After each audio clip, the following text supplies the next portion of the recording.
Important తీరు ఎగ్జామ్లో మీకు స్టేట్మెంట్ ప్రూఫ్ మ్యాక్సిమం మోడల్ ఇస్తారు అంటాడు. ఆ Telugu statement model maximum model ఇస్తారు స్టేట్మెంట్ ఏంటో చూడండి. If G is a region, అది రీజన్ క్లోజర్ రీజన్ అవ్వచ్చు, అది నాన్ క్లోజర్ రీజన్ అవ్వచ్చు, లేకపోతే ట్రాక్లో పాత అవ్వచ్చు, ఏదైనా అవ్వచ్చు. క్లోజర్ రీజియన్ వస్తుంది. And if F from G to C is electrical function. Next such that there is a point A in G with modulus of f of a greater than or equal to f of z for all z belongs to G. అంటే centre కదా ఈ closure region ఇలా open ball తీసుకోవాలనుకుంటే B of ఏ కమిస్తున్నాను, అందులో ఏ దగ్గర image మిగతా అన్ని points image కన్నా పెద్దది. మ్యాక్సిమం మోడల్స్ అంటే అది సెంటర్కి ఇమేజ్ క్యాలిక్యులేట్ చేస్తే ఇమేజ్ అన్నిటికన్నా పెద్దది సైజ్ వాల్యూ మాట. ఇక్కడ ఇచ్చాడు చూడండి, ఎఫ్ ఆఫ్ ఏ అంటే సెంటర్ ఆఫ్ ద బాల్, దానికి ఇమేజ్ మిగతా బాల్లో మిగతా ఎలిమెంట్స్ ఇమేజ్ కన్నా పెద్ద వస్తున్నప్పుడు ఆ ఫంక్షన్ ఏం ప్రూవ్ చేయాలి మనం? కాన్స్టెంట్ ఫంక్షన్ చెప్పాలి. కాన్స్టెంట్ ఫంక్షన్ అంటే ఏం చెప్పాలి?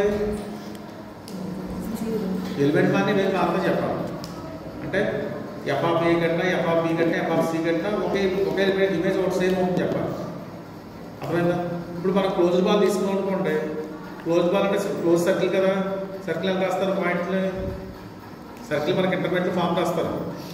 అంటే x is equal to parametric form అంటే x is equal to A plus r cos theta రాస్తారు. అర్థంగా కాస్ థీటా రాస్తాం.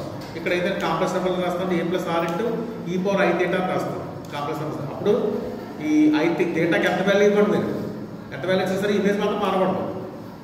జెడ్ ఈజ్ కూడా ఏ ప్లస్ ఆర్ ఇంటూ ఈ పవర్ ఐ థీటా తీసుకున్నాం అనుకోండి, ఏకి ఇమేజ్ ఎంత అవుతుందో ఎఫ్ ఆఫ్ జెడ్ కూడా ఇమేజ్ అంత చెప్పాలి. అర్థమవుతుందా? అలా అవుతుందని చెప్పాలి అన్నమాట.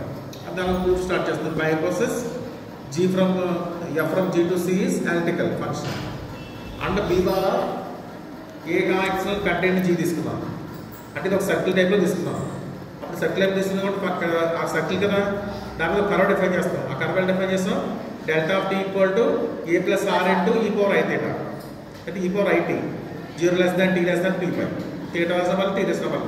ఇప్పుడు మనం ఏం ప్రూవ్ చేయాలి? ఎఫ్ ఆఫ్ ఏ ఎంత అవుతుందో F of A plus R E R into ఈ పవర్ ఐ థీటా కూడా అంత వస్తుంది చెప్పాలి. అంతేకాదు అప్పుడు కాన్స్టెంట్ ఫంక్షన్ అవుతుంది. చెప్పింది అర్థమైందా మీకు? ఇప్పుడు ఎఫ్ ఆఫ్ ఏ ఎంత అవుతుందో F of A plus are into ఈ power i t for any value of t image same అవుతుంది చెప్పాలి. రెండు ఇమేజ్ ఈక్వల్ అని చెప్పాలి. అది ప్రూవ్ చేయడం కోసం ఫస్ట్ ఏం చేస్తామంటే ఆల్టర్నేట్ టేబుల్ తీసుకొని ముందే యూజ్ చేసి F of Z is 1/2 into ఎలా రెక్టిఫై కాను delta F of W by W by Z W రాస్తాం. ఇందులో ఏం చేస్తారు? జెడ్ ప్లేస్లో ఏ తీసుకోండి, డబ్ల్యూ ప్లేస్లోనేమో ఏ ప్లస్ ఆర్ ఇంటూ ఈ పవర్ ఐటీ తీసుకోండి. ఎంత సబ్స్టిట్యూషన్ చేస్తారు? మరి ఎఫ్ ఆఫ్ డబ్ల్యూ ఉంది కదా, F of A plus are into ఈ పవర్ ఐటీ డబ్ల్యూ అంటే ఎంత అవుతుంది? దీని డిఫరెన్షియేషన్ ఎంత అవుతుంది చెప్పండి? A constant differentiation 0 R into ఈ పవర్ ఐటీ ఇంటూ మళ్ళీ ఐ రాయాలి అంతే కదా. డిఫరెన్షియేషన్ అవి రాస్తాం. దీంట్లో సబ్స్టిట్యూషన్ చేస్తాం. సబ్స్టిట్యూషన్ చేస్తే 1/2 ఇంటూ సబ్స్టిట్యూషన్ చేసిన తర్వాత ఐ వస్తుంది, ఐటీ వస్తుంది చెప్పాలి. ఐఐ క్యాన్సిల్ అయిపోయింది. అలా డినామినేటర్లో ఆర్ ఇంటూ ఈ పవర్ ఐటీ మిగిలింది. ఈ పవర్ ఐటీ కూడా క్యాన్సిల్ అయిపోయింది. ఆర్ కూడా క్యాన్సిల్ అయిపోయింది. ఫైనల్గా మనకు వచ్చిన value 1/2 into 0 F of A plus are into ఈ పవర్ ఐటీ డిటీ వచ్చింది. ఇప్పుడు బోత్ సైడ్స్ మాడ్యులస్ పెట్టండి. Modulus of F of A అప్పుడు ఏం రాయలేదు, కండిషన్ ఏం రాస్తాం మనం? మాడ్యులస్ ఆఫ్ కండిషన్ ఏం రాస్తాం మనం? గ్రేటర్ దెన్ ఈక్వల్ రాస్తాం. అది ఫస్ట్ రాయండి. First modulus of F of a యాక్చువల్గా less than equal to 0 modulus of F of A plus i t రాస్తాం. ఇప్పుడు స్టేట్మెంట్ రాయండి. ఇది ఎలా ఉంటుంది చెప్తున్నాం? ఇది ఎలా ఉంటుంది? Modulus of F of z ఎలా ఉంటుంది? తీరులో మ్యాక్సిమం మాడ్యులస్ తీరులో f of z modulus of F of a రాస్తాం మనం. Modulus of F of a modulus of F of a greater than equal to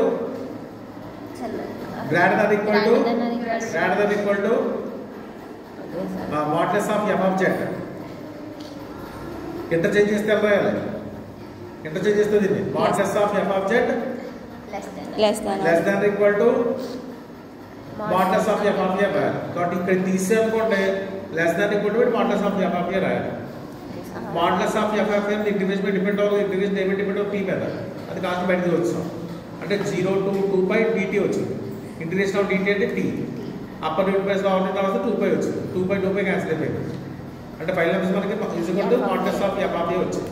అంటే ఫైనల్ కన్క్లూజన్ వచ్చి మనకి modulus of f of a less than equal to integral less than equal మళ్ళీ modulus of f of a వచ్చింది. అంటే ఈ రెండు అంటే integral దేనికి ఈక్వల్ అవ్వాలి? Modulus of f of a equal అవ్వాలి. అర్థమైందా? అది రాసిన తర్వాత నెక్స్ట్ ఈ మాడ్యులస్ ఆఫ్ f ఈ 1/2π కదా 2π ని పక్క క్యారీ చేస్తారు 1/2 అప్పుడు 2π ఇంటూ మాడ్యులస్ ఆఫ్ f వచ్చింది. ఈ 2π ని 0 to 2π రాసుకోవచ్చు కదా 2π ని 0 to 2π dt అని రాశారు. అర్థమైందా? అంటే f of a into 0 to 2π dt వచ్చింది. అర్థమైందా? నెక్స్ట్ ఈ f ఆఫ్ a ని లోపల తీసుకెళ్ళి మొత్తం ఇంటిగ్రల్ వాల్యూ పక్కన తీసుకెళ్ళిపోండి. ఇప్పుడు 0 to 2π కామన్ తీసి లిమిట్ కామన్ తీస్తే modulus of f of a దీంట్లో పక్కన తీసుకొచ్చినా సరే పక్కన తీసుకొచ్చినా సరే ఎంత అవుతుంది? Modulus of f of a minus f of a plus r e power i dt వచ్చింది. అర్థమైందా? అంటే ఇప్పుడు ఇంటిగ్రల్ వాల్యూ 0 అయితే ఏమవుతుంది? లోపల ఫంక్షన్ కూడా ఏమో 0 అవ్వాలి. అంటే modulus of f of a minus f of a plus r into e power i t equal to 0 అవ్వాలి. అంటే ఇది పక్కన తీసుకెళ్ళిపోయాం. అంటే modulus of f of a f of a plus r t వచ్చింది. అంటే r వాల్యూ ఎంత అయినా సరే ఇమేజ్ మారట్లేదు చూడండి. r పెంచండి, రేడియస్ సైజ్ పెంచండి, టీకి ఎన్ని వాల్యూ ఇవ్వండి. రేడియస్ సైజ్ పెంచినా టీకి ఎన్ని వాల్యూ ఇచ్చినా f ఆఫ్ a ఎంత అవుతుందో ఐల్ పెట్టి ఇమేజ్ కూడా అంత అవుతుంది. ఇప్పుడు ఫంక్షన్ అవుతుంది మనకి కాన్స్టెంట్ ఫంక్షన్. అదైతే ఫస్ట్ ఇక్కడ r is arbitrary first t arbitrary రాస్తాం పరాల్ t అని రాస్తాం.